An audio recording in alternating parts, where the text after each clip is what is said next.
Postal worker unions received a boost from an unlikely source this week. Frickin' United States Congress.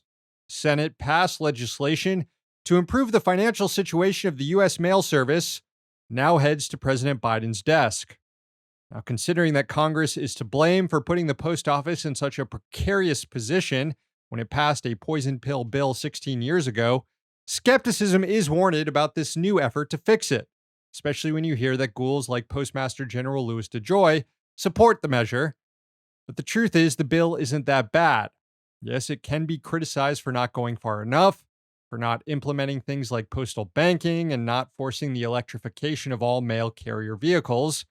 Those measures were dropped in order to secure the support of right-wingers like DeJoy.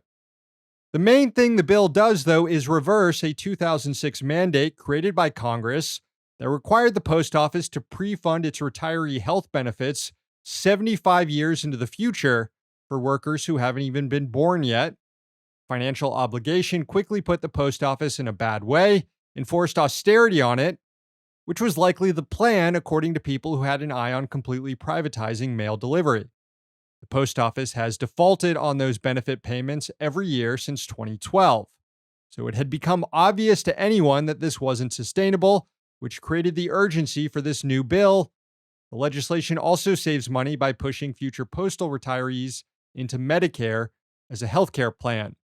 By doing that and getting rid of the pre-funding mandate, the bill will save the post office more than $100 billion. Now, there were some moves in the Senate to sabotage this bill, like Senator Pat Toomey introducing an amendment to ban the post office from offering any bank services. The amendment was sponsored by the American Bankers Association, because of course it was. But Democrats in the Senate blocked any new changes to the House-passed bill.